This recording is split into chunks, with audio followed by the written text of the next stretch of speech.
Powered by the Montana Television Network. This is the 5:30 News on Q2, Montana's news leader. Good evening and thanks for joining us tonight. I'm Jay Kohn. Janelle has the night off. A two-car accident between Billings and Laurel this afternoon leaves one person dead. That crash happened around 3 o'clock this afternoon and sent one of the vehicles smashing into a nearby grain silo. One man dead this afternoon after that crash on the Billings West End. And that particular intersection is known by residents in the area as a bad one. It happened here at South 48th Street West and Neibauer Road. The Montana Highway Patrol says a green passenger car driven by a 65-year-old man apparently ran a stop sign and struck a red SUV in the intersection. Both cars were knocked off of the highway and into a nearby feedlot where the green passenger car struck a grain silo. The man died at the scene, and we were able to speak to people who live nearby who told us this intersection is a dangerous one. We've had a few wrecks here, probably no more than any other place on the West End. The West End is bad at the intersection just because you have some stop signs and some through streets, and it's a combination of people not paying attention, distracted. Now, the woman in the SUV was not injured and appeared to be okay. There was also a dog in the man's vehicle. That dog taken to a local animal shelter. A 57-year-old Iowa woman was killed Sunday in Stillwater County in a single vehicle rollover. That crash happened around 3:15 Sunday afternoon just west of Columbus on Interstate 90. The Montana Highway Patrol says the woman's 2001 Chevrolet sedan rolled up to 5 times after the driver overcorrected when the car drifted off the road and then struck a guardrail. The driver pronounced dead at the scene. Undersheriff Chip Cam identifies the victim as 57-year-old Vicki Lynn Dillon of Fort Dodge, Iowa. An 80-year-old passenger in the car, also from Iowa, suffered non-life-threatening injuries in that crash. Both the driver and passenger were wearing seatbelts. The Montana legislature passed a number of bills last year in an effort to reduce the state's prison population. But a new report out today from the Montana office of the American Civil Liberties Union claims probation and parole programs still send too many people to prison and warrant a new review.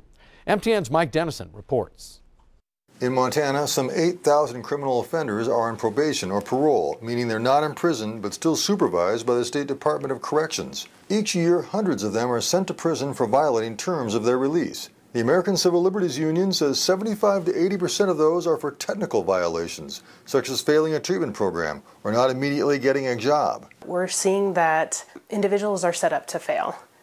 There's just these high expectations that individuals can't meet on probation or parole, and they're having strikes against them, and then they're being returned to our prison systems. The ACLU report released Monday says parolees often can't pay for or get access to treatment programs or even housing that can help them succeed. Nearly 100 people involved in the system answered questionnaires from the ACLU. One of them, Melissa Smiley of Great Falls, spoke to reporters Monday. She said probation and parole officers often stood in her way when she got out of custody rather than help her outside of prison. Never once did they say, gee, you want to go to college, that's great. They said, you don't get to go to college because you're a fellow. You don't get food stamps because your probation officer thinks you should go back to jail. Smiley eventually got a degree in paralegal studies and is now employed. The report recommends several changes, such as more access to mental health treatment in rural areas and less rigorous rules for certain offenders. Because so many people who are coming out of prison want to be part of the community again, and they're just faced with so many barriers to doing that. State Corrections Director Reg Michaels says it would be premature to comment on a report he's not yet read, but that the agency is committed to helping communities in need. While parole and probation programs are run by the State Department of Corrections, most of the proposals by the ACLU are outside the power of the department to fix, like the setting of conditions or funding of treatment programs. It will be up to the legislature to make those policy decisions. Reporting from Helena, Mike Dennison, MTN News. Thank you, Mike. Now, some of the reforms that were passed by the Montana legislature last year do attempt to shorten the time of supervision for people on parole.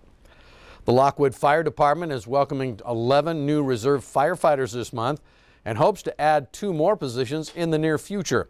With the new Lockwood High School soon to take shape and the remodel of the Johnson Lane interchange coming soon, Lockwood officials anticipate an uptick in calls for service.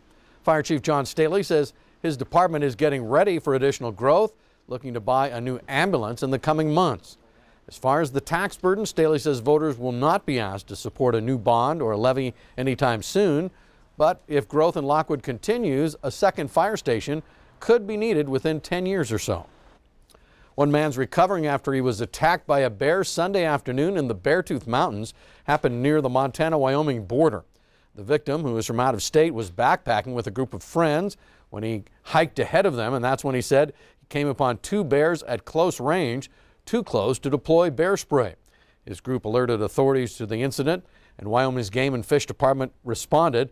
The man was flown by helicopter to an area hospital where he is receiving treatment. No word yet on the extent of the man's injuries. It's not known yet what type of bear was involved, but an investigation is currently underway. Still ahead on tonight's 5:30 News. In Q2 Rewind tonight, we recall another presidential trip to Billings that lives on in Magic City political history. And coming up tonight in sports, Scott Breen shows us where both the Grizz and Rocky land in today's top 25 polls. And coming up in weather, well, we got up to 84 degrees today, but from here, we get a little touch of autumn, and it looks like temperatures will be rolling back into the 70s. Plus, we'll take a look at the latest on Hurricane Florence getting ready to hit the East Coast. More coming up in a few more minutes. You're watching MTN News with Jay Kohn and Janelle Slade. Storm Tracker weather with Bob McGuire. And sports with Scott Breen. This is the 5:30 News on Q2, Montana's news leader.